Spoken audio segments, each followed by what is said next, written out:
Well, you certainly cannot trust President Barack Obama. And thankfully, we don't have much more time that we have to place any trust into him. Take a look at the sick thing that he just did to betray Donald Trump. Paris Wade at Liberty Writers News reports, he says, you just can't trust Obama. You can't trust him at all. The Obama administration is officially lost and is trying to tear apart this country before they lose everything. Listen to this. Obama is officially ending the 9/11 era registration for immigrant men who come from Muslim countries. Yes, that actually is something that is currently in place. The registration for immigrant men from Muslim countries. Not women, men. Now, Obama is actually going to be scrapping it. It's called the National Security Entry-Exit Registration System.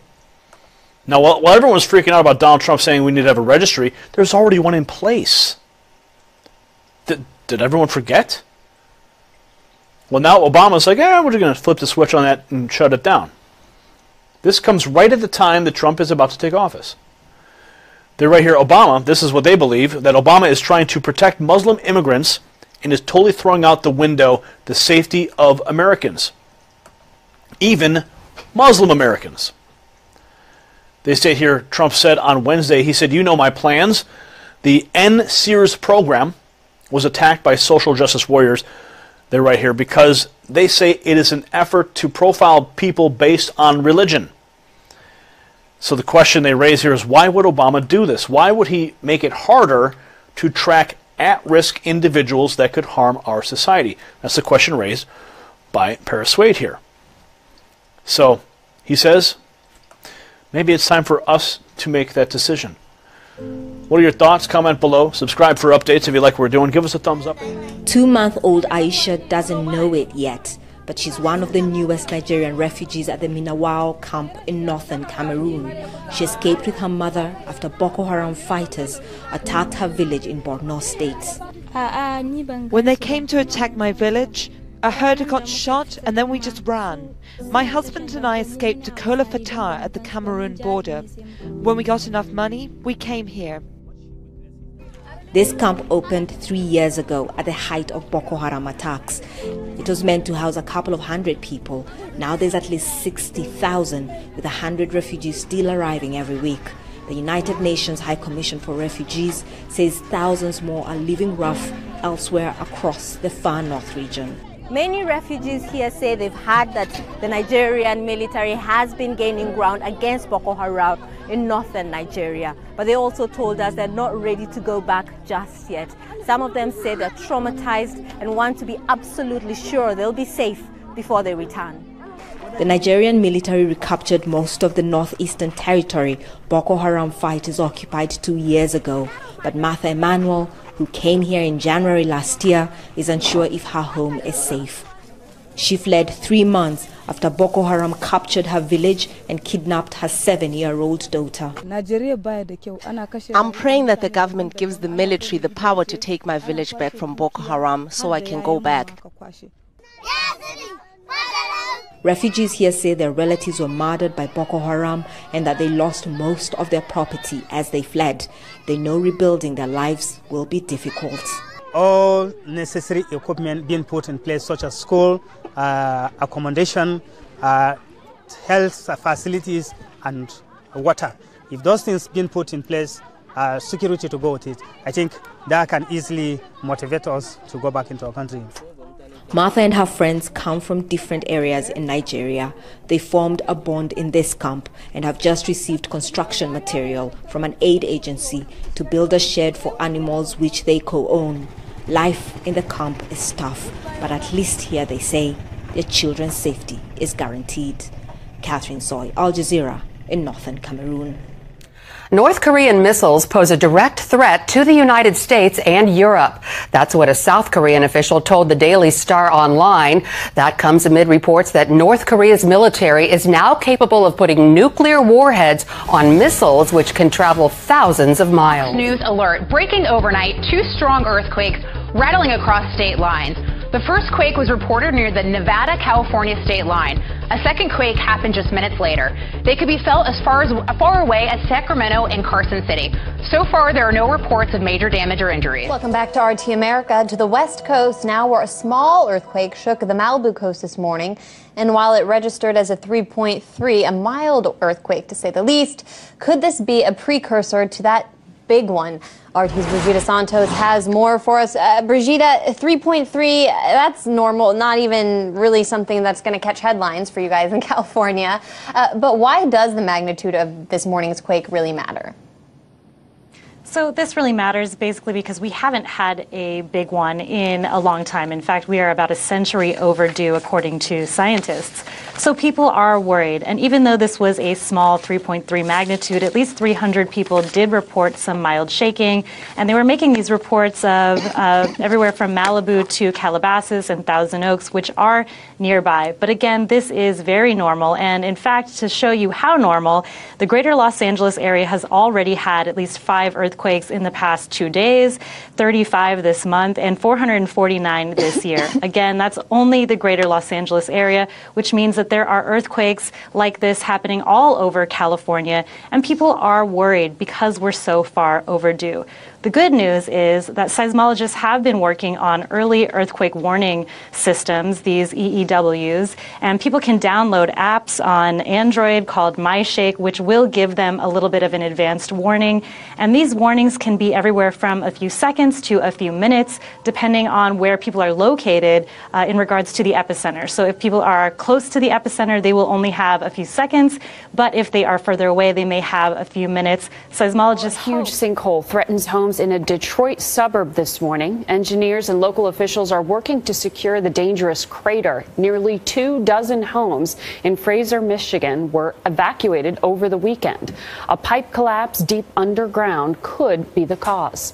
Tony DeCopel shows us the threat. Tony, good morning.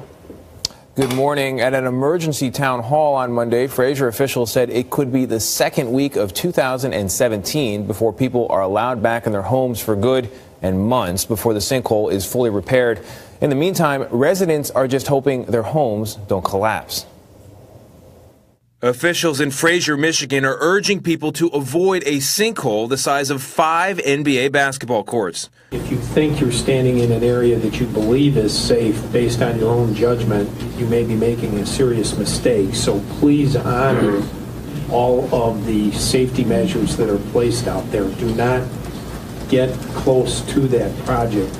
The crater, now threatening up to 22 homes, developed near the neighborhood early Christmas Eve morning, prompting evacuations and a partial shutdown of a heavily traveled road. A devastating situation we don't want to become a tragedy. From above, bricks can be seen falling off this house. And on the ground, the sinkhole is buckling sidewalks. There's a lot going on westbound of our restaurant. TJ Spreitzer owns Green Lantern Pizza across the street. The feeling is more importantly, I can't believe this is happening around Christmas. That's the hardest thing about it. Really, it's just kind of a waiting game. This isn't the first time a sinkhole has threatened the community. In 2004, a sewer collapse caused a 30-foot deep sinkhole about a quarter mile down the road from the current site. I'm concerned about our water. Engineers say the latest incident won't harm the Fraser water supply because the water main under the sinkhole has been isolated and shut off. The game plan is still unknown, but they're just really concerned about sewer backup, and that's what they're focusing on short term. And there are concerns, however, about environmental damage to a nearby river as emergency workers start pumping out the sewage to prevent flooding, and some of that fluid could be toxic. The city, in the meantime, is still under a state of emergency. Disturbing on so many levels there, Tony. Indeed. Thank you for that. Gordon, tensions are high between Israel and the Obama administration after the Obama team refused to veto a United Nations resolution just before Christmas and Hanukkah, attacking Israel over its settlements. Israel says that move has pushed peace even further away. Chris Mitchell brings us that story.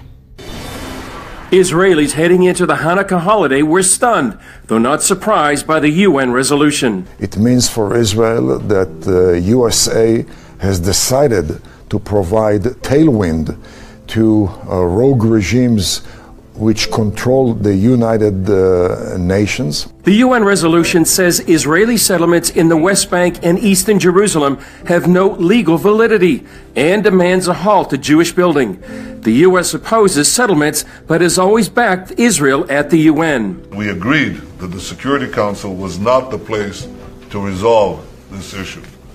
We knew that going there would make negotiations harder and drive peace further away. And as I told John Kerry on Thursday, friends don't take friends to the Security Council. Israel won the territory in the 1967 Six-Day War. About 500,000 Israelis live there in biblical Judea and Samaria and eastern Jerusalem. But Palestinians want it for a future state. I'm encouraged by the statements of our friends in the United States, Republicans and Democrats alike.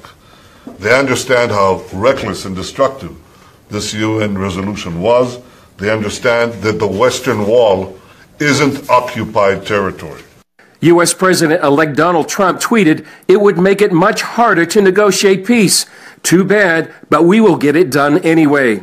Senior Obama aide Ben Rhodes denied Israel had been ambushed, but said Trump's not in charge yet. Israel says it has proof that Obama himself was behind the resolution, which it will present to Trump once he's in office. There's no doubt that the resolution is in sync with Obama's worldview, because according to President Obama, irrespective of reality, the Palestinian issue is the core cause of Middle East turbulence, the crown jewel of Arab policymaking, and the crux of the Arab-Israeli conflict. Former Israeli liaison to Congress, Ambassador Yoram Ettinger, said Obama isn't a classic lame duck president, but will leave with thundering steps. Those steps could be domestic steps, those steps could be global, those steps could be Mideast, but we ain't seen nothing yet, and we better wait between now and January 20th for further surprises from the White House. So for now, Israel and many in the U.S. are watching and waiting and praying for a smooth transition of power. Chris Mitchell, CBN News. Time quickly running out. President Barack Obama had just 12 days after Congress passed the latest National Defense Authorization Act to sign or veto the law. President Obama was able to make the deadline and recently signed the act into law in order to fund the Pentagon in 2017. Now, the bad news is the $619 billion bill is not only $3 billion more than what the Obama administration asked for, but the bill will also force an increase in military numbers, which is also more than the administration wanted. For example, according to the Military Times, the Marine Corps will total 185,000 troops. Now that's 3,000 more than what was originally requested. The Air Force will total 321,000 airmen, 4,000 more than Obama's request. And the Army's personnel will be set at 476,000, again 16,000 more than what Obama asked for. Also hidden deep in the NDAA Act is the Countering Foreign Propaganda and Disinformation Act, first introduced by Ohio Senator Rob Portman.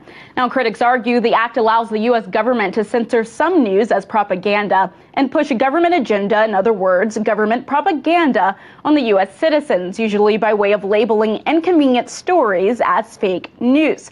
Now, President Obama stated, "My administration strongly supports the bill's structural reform of the Broadcasting Board of Governors, which streamlines BBG operations and reduces inefficiencies while retaining the long-standing statutory firewall, protecting against interference with and maintaining the professional independence of the agency's journalists and broadcasters, and thus their credibility as sources of independent news and information." Now, during the signing of this legislation, President Obama also spoke on the Guantanamo Bay Detention Center. Now, he shifted responsibility from the administration to Congress, accusing lawmakers and denying his administration the appropriate financial resources needed to close the camp, as he promised he would do when he first took office. Now, as it appears, he will not be able to fulfill it. In Washington, Ashley Banks, our